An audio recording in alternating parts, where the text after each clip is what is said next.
communication is important, and just to understand that, and to also, another thing is that I have found has been very successful is to have your VAs repeat back the task. Many times we're off to the next thing, but make sure they repeat it and that they tell you exactly what they understand and perceive their task to be. Let's go.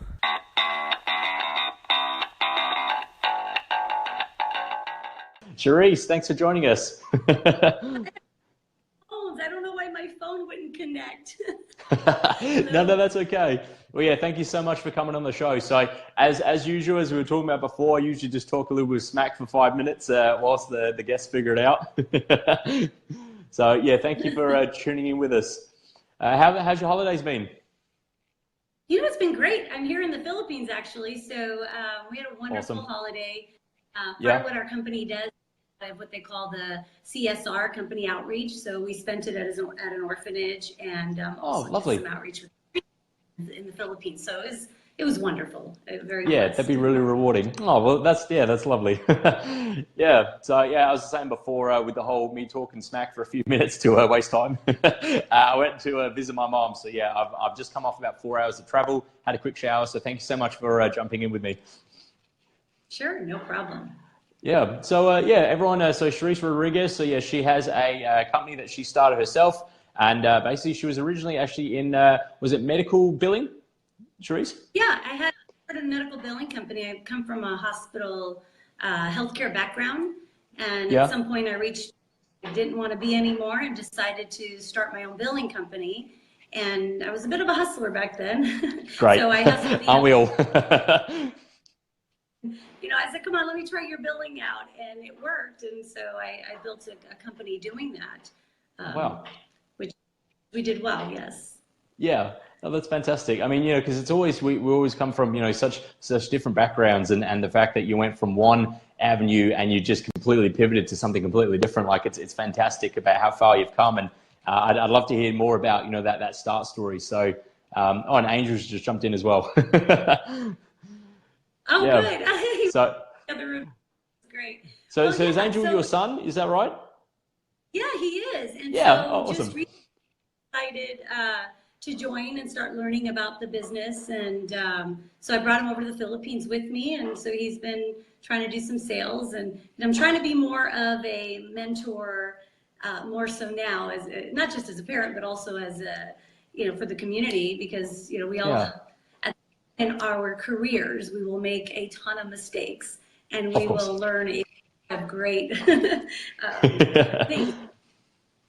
It's time to share all that with everyone too. Yeah, that's it. It's all about failing forward and basically just learning as much as we can through, you know, struggles or through, you know, other people and what they've done, and then, you know, teaching that. So that's awesome. You know, being a mentor or even having a mentor is so important to be able to, I guess, just speed up the learning curve and get to where you want to be in a much quicker time frame. And that's why I'm such a big fan of VAs. Everyone in the group, you know, because basically I've been filming a course on how to leverage your time using a virtual assistant. So I'm a big fan of VAs. So yeah, everyone, you know,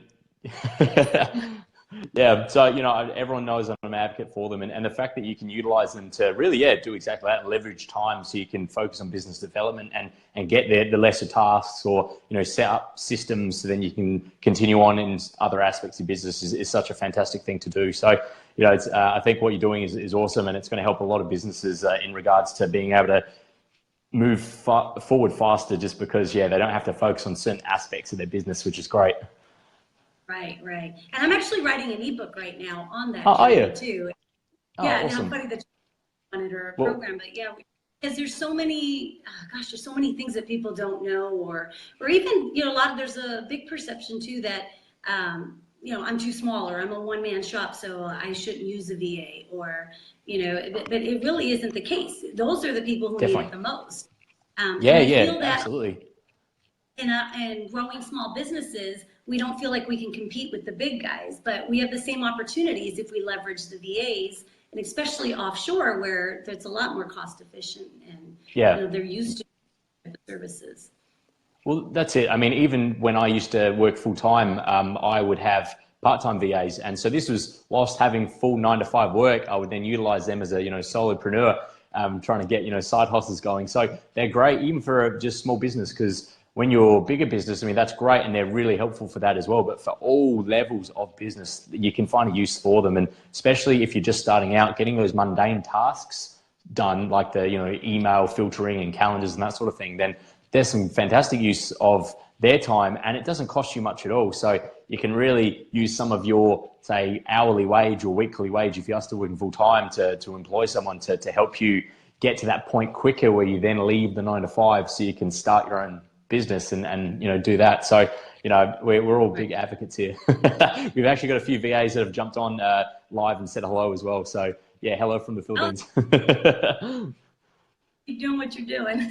Yeah, exactly. Yeah. So how did you really just get into starting your own company? Like that's amazing. Like, such a fantastic thing to do and such a big achievement as well. And not even to the point now we've got the 70 staff, but even just taking that initial step to open up your own doors is such a commendable thing. So I'd love to hear about how that all came about.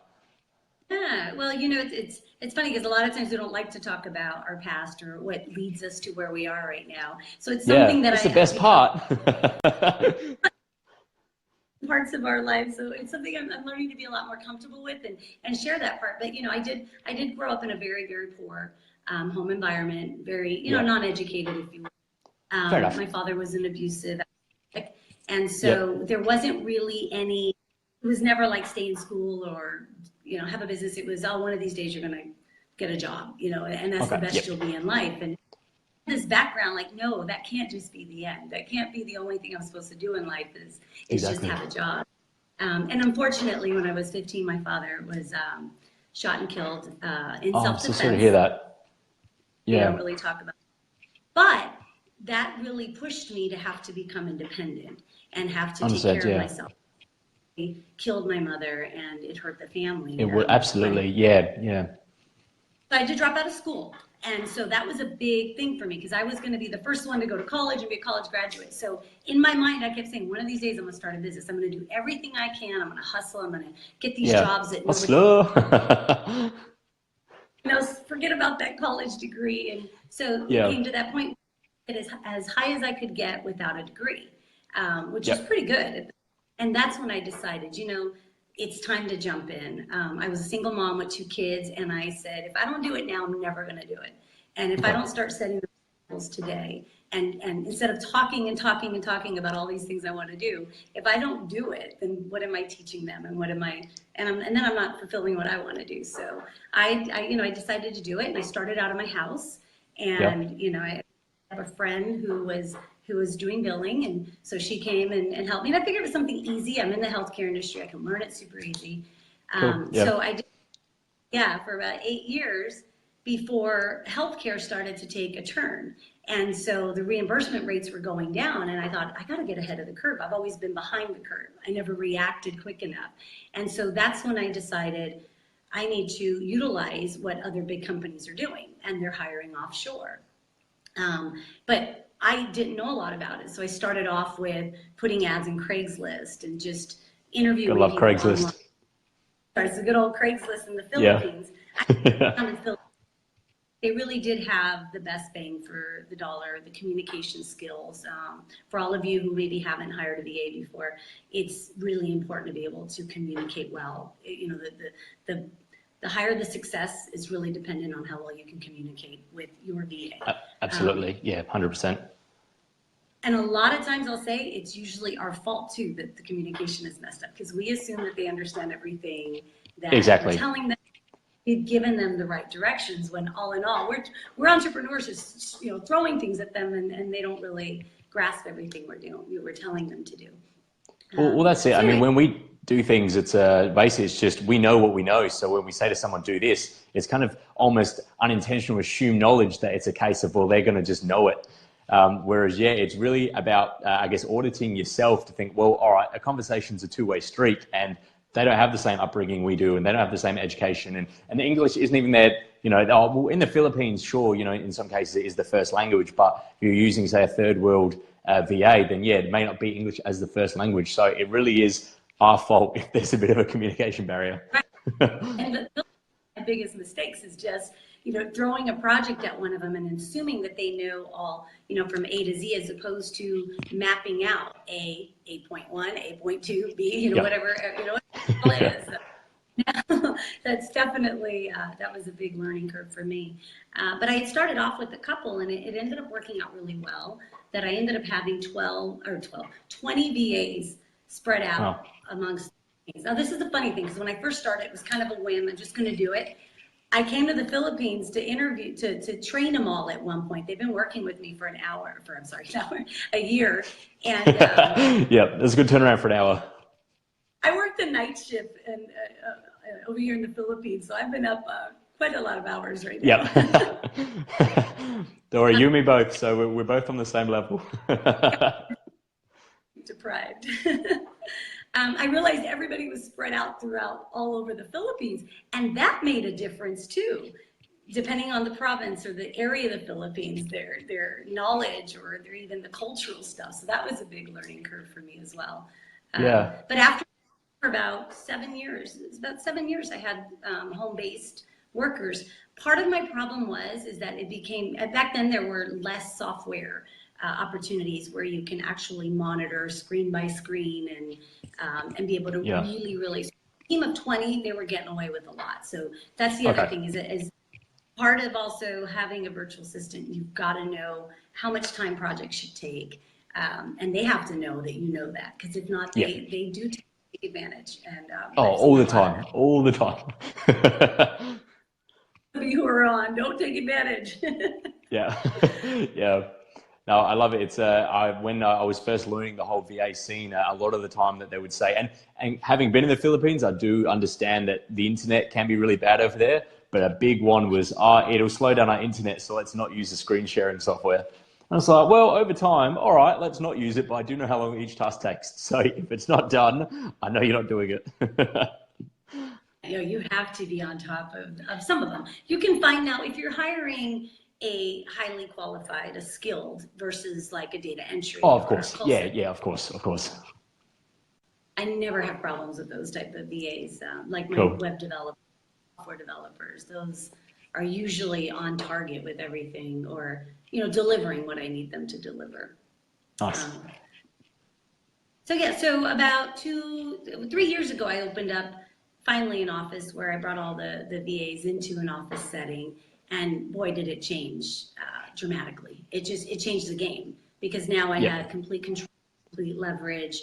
They were all housed under one roof. I could do team bonding, team meetings, team training. Had people, I was in the U.S., but still monitoring with cameras, and but it was a game changer also. So at some point, those virtual assistants that work from home, at some point you might want to consider putting them in or having them housed. There's a lot of like workspace places and stuff like that, because I do see that they're much more productive, especially if you expand and have any more than 5 or 6 of them. At times you want to have a team lead.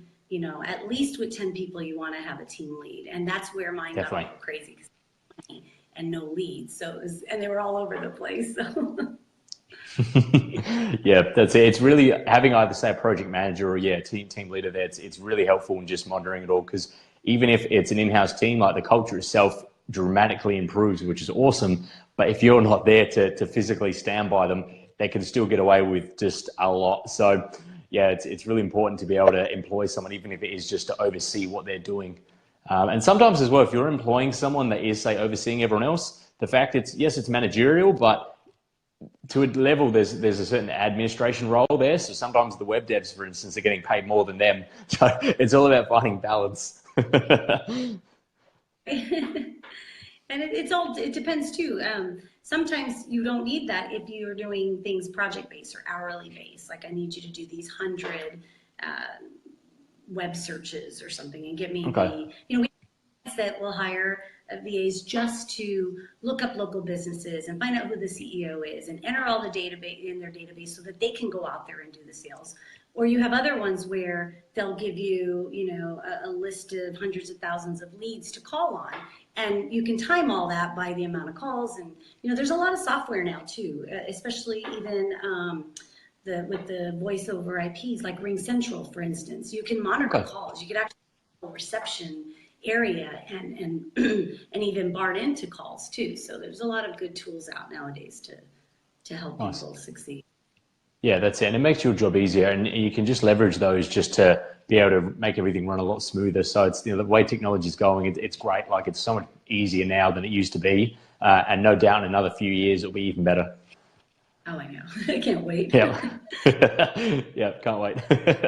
Yeah, no, that's really cool. So from there, so you had the team, and you were still based in the US, and you had, a team lead to look after things. What made you, or how did you know it was time to then take that next step to really go to the next level in your business? It's all about growth too. So when you get to that stage, now, we talk about using VAs to start a business and to grow, but then when you really need to scale, this is where it's important that you're that you're in the center with them, that they are Yep. seeing your vision and they are feeling it, and that you're there to motivate your managers and your leads. And, as you're growing, it's not just about giving tasks now, it's about really painting the vision and getting the team to collaborate as one. So I was having a difficulty with different growing pains at one point where I had 70 people, well, probably about the 50 point is where it started to get really, crazy. I had to hire an HR person. Okay, yeah. And I had to hire a person, and, there were so many, and I had to go flow into a second shift because we were starting to service people like in UK and different areas. So it just kind of started full 24-hour circle. So I was out here probably 4 months out of the year during one period, and then it just didn't feel like it was, especially when I decided I wanted now to share, right? I had done this for my own business. I reached a burnout with my own business. I've been in healthcare since I was 8 years old, and I just reached a burnout, and I got tired of constantly, like, instead of being able to be the person growing and thinking of the ideas and being the entrepreneur, I was the one having to micromanage every single thing that was happening. So I reached the point where I says, how do I leverage what I know to help now, right? And I don't even care that many clients, but it's about now I want to have some fun. I want to, I built an orphanage while I was out here in the Philippines. So there was like a whole bunch of in my life. So, so I decided to move out here, and I've been here now a year. It's pretty crazy. I never thought I'd live in the Philippines. But it's interesting though, because I really learned the culture now. And so not only learning the culture, but being able to train them and really, part of, I think, the biggest benefit, not just, you don't have to move out to the Philippines to have that benefit, but it's really understanding the culture of the VAs you're working with too. Because a lot of times, a lot of things that they would say is, "Oh, we don't feel appreciated. All the Americans just give us work," or the Australians or whatever, but feel appreciated until you actually kind of understand the culture a little bit, which you can do without being out here. So that was a game changer. But no, being here was, and now the really nice thing is a lot of our clients are so happy that I'm out here because they actually have a foreigner here in the Philippines running the show. We actually have, my son is here from the US, and I have a lady from Peru because we have a small offshoot in Peru also right now that deals with Spanish speaking. That's cool. That's exciting. Yeah. So it just, it was, the time was right, and it was a little chaotic. And I said, I'm going to go. And this is my dream, to build this offshore type of atmosphere where I get to surround myself with a bunch of entrepreneurs versus surrounding myself with doctors all day long. Sorry for any doctors that are hearing this. But there probably aren't any in this group. This is business owners and entrepreneurs. Talk smack all you want. No, but all for the doctors listening, we do appreciate what you do.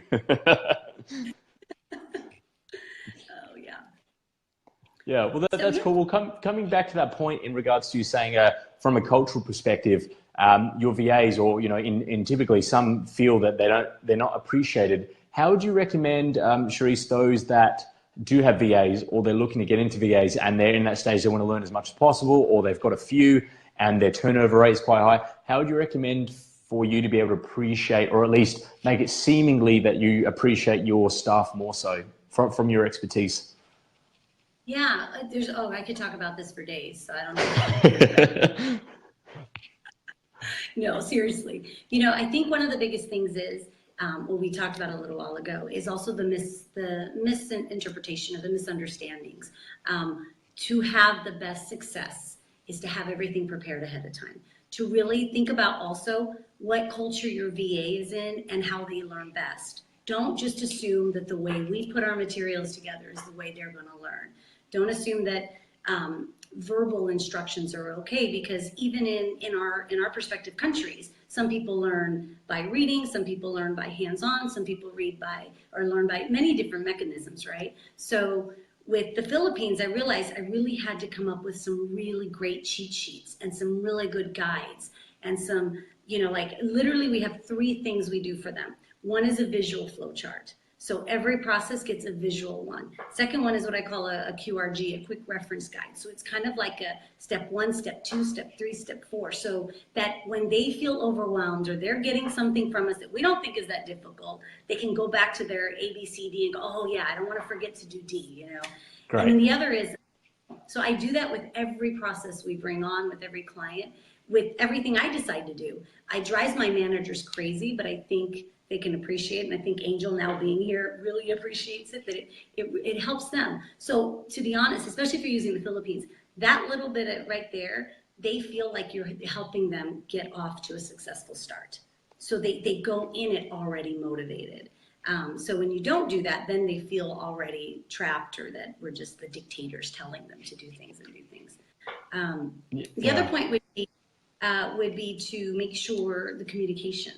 So a lot of our lingo from different countries, they don't get it. I'll give you the funniest example. The first time I came out to the Philippines 8 years ago, we were sitting around and I was getting everybody together, and I told everybody, okay, everybody grab a chair, let's all sit and talk.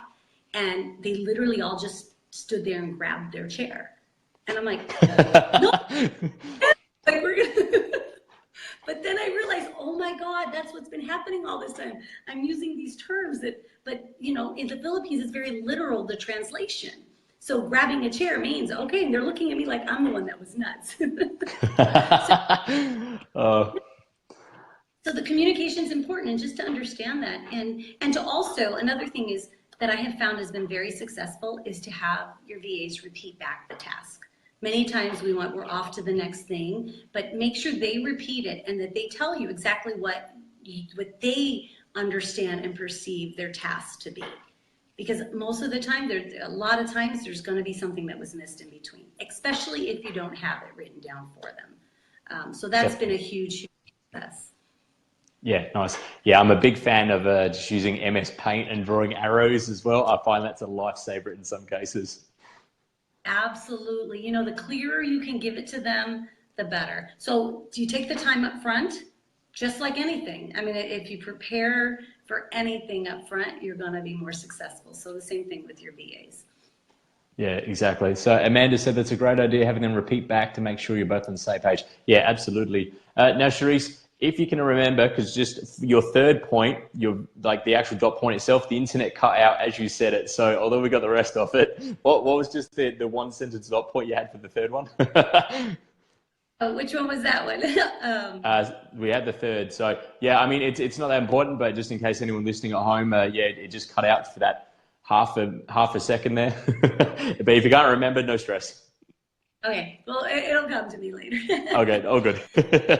Yeah, so sorry everyone listening at home. But yeah, no, it's good. That's really helpful, and that really does help give people a bit of idea in regards to how to just get their staff appreciated, because turnover rates, especially if you're, say, doing not through a company, but through just you've got your own freelancers or whatever, the turnover rate is very, very high. So anything you can do to manage that, to decrease the work is awesome.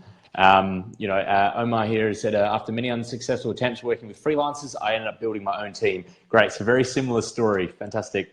And it shows that there is a need for this. So, Sherist, when people need that, they can turn to you, which is great. And they can really, or Omar, and they can just come to you and say, hey, I really need help in X, Y, and Z. How can you help? And obviously shows that people do need the service, which is fantastic. Right. Well, we do need, especially as startups, if you have a lot of entrepreneurs and startups, we do need to help. And I think that the biggest lesson that I probably learned is to not feel like we have to do everything on our own. That, we're actually spending and wasting more money trying to do all these little tasks, these tedious tasks, than it would cost us to outsource that little piece, have a VA do a few hours of this, and focus on building the business. And so those are some of the things why, it took me a long time to get there, because in some ways I was stubborn. I have to learn it all. I have to know it all. I have to do it myself, right? And Said every entrepreneur ever. Wrapped up in this cycle of madness for a long time. So another key important thing is to really, when you're recruiting for a VA, really take your time, and I mean, you've got to interview them. Sometimes you're using a company that's going to do that for you. Like we actually do the whole recruitment process for our clients, but a lot of them are going to tell you things because they need work. So we're talking about if you're using a third world country, it's the yes ma'am, yes sir syndrome. And so no matter what, I can do it. And then sometimes when you commit, then they can't do it. And at that point, you've already committed and put so much into it. So make sure you do your due diligence, just like you'd be hiring someone here. Look for references. Ask them for people they've worked for. It could be a possibility they're giving you fake references, but if you try, at least you could do that here in the States too, or anywhere around the world. So exactly. That's important. That's a lot. Have them. There's online typing tests. So if you need people to do data entry, there's the voice conversations. Obviously, there's a lot of tools out there for tests. I have them do where they have to write paragraphs on certain questions, because I want to see how I do trick questions on our interview process. And so even alphabetizing, you'd be surprised. Like I tricked that one up, and almost everybody gets it wrong. I think it's hilarious, but. Okay. Yeah. You got that you're getting the right person, because ideally, if you fail at it, it could be that you have the wrong person, and it could be that you just didn't properly set up for it, and so that wastes time and money. So you're telling you, half the battle is in recruiting the right person. Yeah, absolutely. No, well said. Yeah, absolutely. I couldn't agree more. Because if you're going to invest so much time more than anything. I mean, yes, you're investing money, but if you're going to invest time, it's really something you want to make sure that you're doing it right, because the last thing you want to do is spend all this time training. Even if you've got these awesome training modules that you've created just so you can duplicate for each staff, there's still time in each person to make sure they understand it, and getting them to do small tasks for you before giving them a keys to the castle and getting them to do everything for you. So yeah, I couldn't agree more, which is some great insight there. You have a comment there, we already know. Amanda, so even the things we already know how to do, there's a point where it's just not the best use of our time. Yeah, exactly. It's for, we all want to learn to do it ourselves, absolutely. But sometimes to learn an entire new industry is just too time consuming. So you're better off investing in leveraging someone else's time to do those things for you. But for instance, I'm a very curious person, and if someone says a word I don't know, straight away the phone will come out with the dictionary or things like that. And I always like to learn new things. But when it comes to certain areas, I still want to get a grasp on it, but I'm not going to learn it immaculately to the point that I can then be a professional at that, because it's not a good use of my time. So I certainly want to learn enough to understand the concepts. And then that way also, when I'm utilizing someone else's services, I at least have a rough idea as to what they're doing. And so I'm not just a complete blank at it. But to learn an entire new industry just isn't a valued use of your time. So certainly it's a case of trying to just do your best in regards to understanding those key concepts, but then get someone else to do it for you. Whether it is offshoring or outsourcing, it's really the best way to go. Right. Another thing to think of too with turnover, a lot of times we have the turnover because the VAs go to the next best offer or the next best gig. So if you really take some time and understand a little bit, again, this is an investment for you and your business in the long run. Understand a little bit of the labor laws, understand what the wages are. So maybe you're getting somebody for a certain rate, but can they go somewhere else if they're really good? And so if they are good, you want to keep them. And so you want to incentivize them. So the best way, it's funny here in the Philippines, they have rice allowance or, the smallest little incentives. If we have a lot of QA measures. So you want to make sure that, if you know that they do a certain task all day long, okay, you do 100 of these and you get a bonus here. Okay. Not everybody gets incentives, but that's one of the littlest things that will keep somebody happy, because they're constantly being incentivized or motivated to continue to do well. So no, kind of understand the labor laws, because that was one of the things at the beginning. For instance, the Philippines has a 13th month pay. So that they get an entire month's salary in December on top of their 12 months. So they get 13 months throughout the year. And so when I was hiring virtual assistants, well, I'm not there. I don't have to comply by the labor laws, but I want my 13-month pay. So guess what? They end up going to somebody who pays them less only because they got the 13-month pay. It's just, sometimes it's just what's happening out there. They don't want to be the only person not getting that 13th month pay. It's silly, but those are the things that we encounter. Yeah, well, that's it, and it's about learning those cultural differences. So it's great to learn that, and for everyone listening at home that didn't know about the 13-month, that's great. It's something that they now know. And Avishay's got a question here. I'm going to jab someone in the ribs here. Would you say Fiverr has devalued offshoring in general? Avishay, I'll certainly let Sherist get to this in a moment, but for such an advocate of Fiverr, having used it for so many years, I feel initially when it did come out and it was just a flat $5 rate to do anything online, then absolutely it did devaluate offshoring. But as it's grown as a platform, you're now starting to be able to get really not professional, but prominent members within certain industries. So you can now start to get really high level people.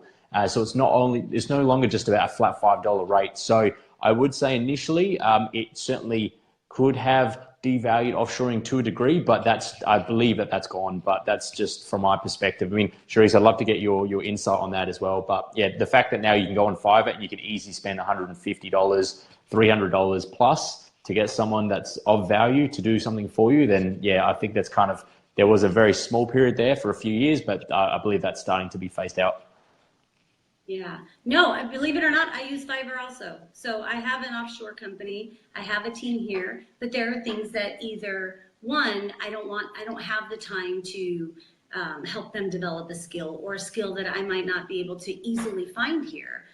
So for instance, my ebook that I'm writing, I have somebody on Fiverr helping me, somebody who's a good ebook writer. And so I've given them all my content. We're working together. So definitely, and there's other ones like Free Up and Freelance and so many other ones where sometimes, especially, and here's one thing. I did start off with some of my projects that way as well, because at least that's on a platform where if it doesn't work, you can complain to them too. There's money back guarantees and stuff like that. So that's another thing. If you want to get your feet wet on using one, I definitely would also suggest that. But I don't think so. You know what? There's plenty of work to go around, and there's plenty of entrepreneurs coming up. I mean, I think it's just another platform for people to get work and to help people have work. Yeah, exactly. I mean, you look at, say, Upwork, for instance, I listened to a podcast not that long ago with the CEO, and he said that they have the person that made one of the Google logos on there. So, that's a very similar platform to Fiverr. So you can really get all stages of business, all stage entrepreneurs on there with all different skill levels. So yeah, I completely agree with you that where Fiverr's fantastic. I still use it for small tasks. And if there's any big tasks, I can certainly go there, but obviously, have my own avenues that I go down. But it's definitely think Fiverr is still a good thing. Yeah. And she says this is a good to know what clients think of their VAs. You know what has helped me though is that after having employees for such a long period of time, I still have people that are with me from when I first started 8 years, where they started to get comfortable and tell me what they thought of me as an employer. I went, oh, okay, I'm being insensitive to, I'm very hard strung and I'm very like, go, go, go, go, go. And then I realized like, wow, not everybody's like that. And then I started looking around and in my own country, not a lot of people are like that. So that was an eye opener too, to also get their feedback on how are you doing as a boss or as their. Well, that's the thing. I mean, sometimes, it's great to get evaluated from others and those closest to you don't want to share that. And it's a case of, well, that'll actually help you grow as a person and a business owner, because you're now getting essentially audited. So you know what you can focus on as strengths and what you need to improve on. Sometimes employees, if they're not at that level of, feeling comfortable with you, they might not want to actually share their information. But, just by framing it saying, well, this is for your benefit, because if I know I'm bad at a certain aspect of management, well, let me know, because then I can improve on that for you. So then your working, environment is going to be a lot more pleasant. and it's going to flow a lot better. I'm a very just go kart person as well, and just using an example of yesterday visiting my mom, I brought my partner along, and she said that, oh, your mom's very just chatty and doesn't stop, and she's like, oh, I know where you get it from now. So, I used to a lot them, and I would feel I didn't know for a long time, that there was such a different, communication gap. So yeah, that's great. Yeah, definitely. No, absolutely. So yeah, if you can get audited through friends or family or whatever, and it's not a bad thing. Like I had a conversation with someone quite recently, and he was just saying it was in regards to the podcast I'm doing. And he's like, well, what else are you doing in regards to like monetizing from this? And I was like, well, this is just a hobby. I'm enjoying doing this. I've got my own things going on, and I'm enjoying this. And he was getting angry at me. He's like, well, you're very intelligent. Why are you monetizing from this as well? And I was like, well, dude, because it's at this stage, it's a hobby. I'm enjoying doing it. I'm enjoying sharing value. So it is good though to have that audit there. And my point was that the next day he messaged me and he said, oh, I'm sorry if I was a bit harsh last night, but we'd had a few drinks and I wanted to just share that with you. I was like, dude, are you kidding? Like, I thought it was a great conversation. Like, I really enjoyed it. And he's like, oh, well, that's great. That's great. Yeah, no, definitely. So, Sherist, is there anything else you'd like to share with us before we go into how to get in contact with you for your services and that sort of thing? Is there anything else you'd like to touch base on during this podcast? I've pretty much covered a lot of it. I mean, I well. strongly suggest that from the get-go, I can't say it enough. I'm a big advocate. If you can't afford to hire in your own country, just don't do nothing. At least find someone, whether it's Fiverr or offshoring or any type of company, because that is truly what enabled me to be able to grow my business. Without that, without offshoring, I don't think I'd be nearly anywhere. I clearly wouldn't be sitting here in the Philippines right now. Yeah, no, that's completely fair enough. Whereabouts in the Philippines are you based? I'm actually in Clark, in Angeles City, on the Clark. Yeah. So there's a lot of Subic and Clark, and then some in Manila. A lot of what do you call it? BPOs out here is what they call them out here. Yeah, absolutely. Yeah, when I went there, I had a few meetings set, and someone offered to fly me to basically Clark just to have a look, and I said, I'm too busy. I don't have time, but thank you. But yeah, from what I saw, the Philippines was amazing. It was really beautiful. Where'd you go? So I stayed. I went to Quezon City basically every day. I was in Makati. And then, basically didn't realize the travel distance and the traffic. So although the distance wasn't that far with traffic and it being a very long car trip every day. So I'm about, I think about 2 hours north of all that. And even though like on base, it's crazy. It's like what you see in the movies, how it's just very quiet and it's green and it's so peaceful and no traffic in here. And so a lot of the foreigners that do business here, they like to have their BPOs here in Clark because it's a whole different environment. So anyways, anytime you want to come out, I'm here. Come join me. I'd love to say hello. No, that's excellent. So everyone tuning in at home, so basically Sherist Rodriguez, so she's a CEO of an offshoring company. If you're listening in and you're on the Facebook there, I'd love to hear from you. If you can type in hashtag Team R, letter R for replay, just so we know that you've tuned in, you've got a bit of value from this. We really appreciate your time for tuning in, so thanks so much. And Sherist as well, thank you so much for coming on. I know it was a last minute jump on there for the podcast, but I really appreciate your time for coming on today and sharing all this really valuable information in regards to your industry. So for everyone listening at home, whether it is the podcast within the group or after I strip this and turn it into an audio podcast on iTunes, how do people get in touch with you? If you're able to drop any links you've got below in the comment section, that would be awesome. But yeah, absolutely. What's your company and what links do you have for us so everyone can get in touch? Sure, I'll post them as soon as we get off. The company is Centrus, Centrus Outsourcing Systems, and my email, first name Sherist at centrusos.com. And just a little bit about what we do. We do a little bit different model. So we're really about building teams for entrepreneurs and small businesses. So we actually do the recruiting. We can also recruit VAs that can be home-based, but most of what I focus on are the VAs that we can recruit for you. We give them, we have desk space, we have computers, we have the office, we have the HR and the management. We help out with those flow charts and those QRGs and the manuals. We do all that.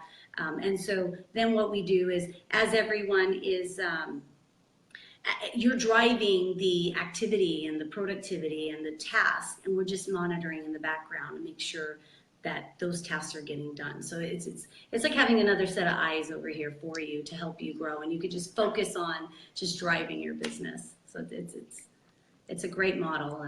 But yeah, there you go. She posted it right there. That says, oh, thanks, Amanda. Yeah, I love Amanda. She's my #1 fan.